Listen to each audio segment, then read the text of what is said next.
इदानीं वेदस्वाध्यायो भविष्यति। अद्य यजुर्वेदस्य तृतीयोऽध्यायस्य 38 मन्त्रस्य स्वाध्यायो भविष्यति।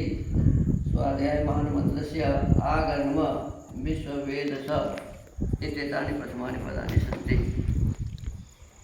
अब वेद स्वाध्याय होगा। आज यजुर्वेद के तीसरे अध्याय के 38वें मंत्र का स्वाध्याय किया जाएगा। स्वाध्याय किए जाने वाले मंत्र के आगर्म विश्ववेद स ये प्रारंभिक पद हैं।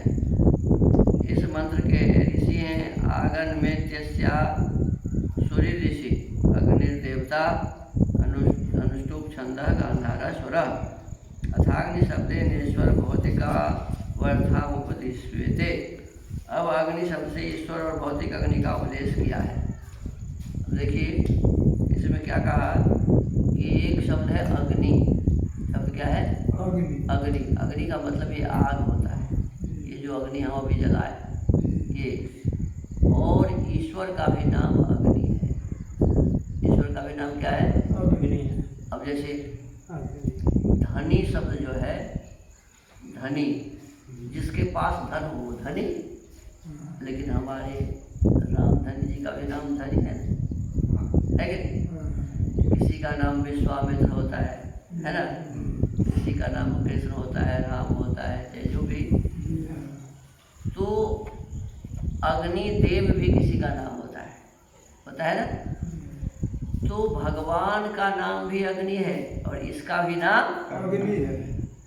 तो जब हम किताब पढ़ेंगे तो वहाँ बुद्धि खटानी पड़ेगी कि अग्नि ये वाला कहाँ होगा। अग्नि लिखा है तो भगवान कहाँ होगा, है ना? जैसे इसमें लिखा होगा कि अग्नि जलाइए तो वहाँ ये अग्नि होगा, है ना?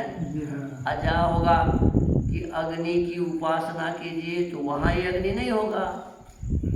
उपासना तो परमात्मा की होती है। उपासना किसकी होती है? परमात्मा का, है ना?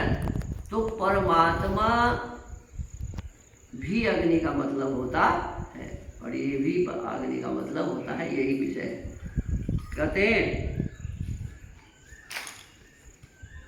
हे सम्राट प्रकाश स्वरूप अग्नि जगदीश्वर, आप अस्मभ्यम उपासना करने वाले हम लोगों के लिए, उपासना करने वाले हम लोगों के लिए द्युम्नम प्रकाश स्वरूप उत्तम यश।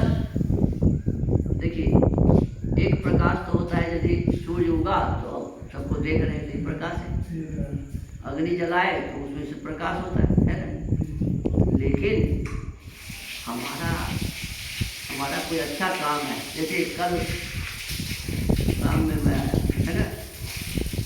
अभी सवेर से लोग बता रहे थे एक बाबा बहुत अच्छे हैं, उनका घर भी बहुत अच्छा है, चलिए वहाँ चलते हैं। ये दोनों मुझे बता रहे कि यही बाबा है। अभी बाबा का नाम ये क्यों ले रहे हैं? बाबा अच्छे हैं, बाबा का आचार विचार व्यवहार काम अच्छा है। अब यही इनका यश फैल रहा है इन लोगों के माध्यम से, है ना? तो ये भी तो प्रकाश हुआ ना? ये भी क्या हुआ? प्रकाश हुआ। मेरे कर्म से मेरे जीवन का प्रकाश होता है। तो यही बात इसमें कहा कि प्रकाश स्वरूप उत्तम यश, प्रकाश स्वरूप उत्तम यश व उत्तम बल। हमारे भीतर में बल, उत्तम बल दो तरह के होते हैं। एक बल रावण वाला होता है, इसको उत्तम बल नहीं कहेंगे, है ना? दुर्योधन के पास भी बल था, ये उत्तम बल नहीं। कंस के पास भी था, ये उत्तम बल नहीं। भगवान राम, भगवान कृष्ण के पास जो बल है वो उत्तम बल है, क्योंकि वो गरीब अनाथ दुखिया रक्षा करते हैं। तो हमारे पास भी कैसा बल होना चाहिए? उत्तम बल। अभ्यायच्छस्व, सब ओर से विस्तार युक्त करते हो, इसलिए हम लोग वसुवित्तमम पृथ्वी आदि लोगों के जानने व विश्ववेदसम सब सुखों के जानने वाले आपको। सब कुछ भगवान ही जानते हैं, हम लोग सब कुछ जान नहीं सकते, है ना? तो कहते हैं सब कुछ जानने वाले आपको अभ्यागम सब प्रकार प्राप्त होवे, माने हम आपको प्राप्त होवे, माने भगवान को हम प्राप्त करें। जो यह सम्राट प्रकाश होने वाला अग्नि, भौतिक अग्नि, अस्मभ्यम यज्ञ के अनुष्ठान करने वाले हम लोगों के लिए, ये जो अग्नि है जिससे हमने हवन किया है, तो कहते हैं ये जो अनुष्ठान करने वाले हम लोगों के लिए युग्नम उत्तम उत्तम यश व सह उत्तम उत्तम बल को अभ्यायच्छस्व सब प्रकार विस्तार युक्त करता है। अब देखिए अग्नि ना हो तो आटा का रोटी बनेगा, चावल का भात बनेगा, दूध का दही बनेगा, दूध का रसगुल्ला बन सकता है? नहीं बन सकता है ना।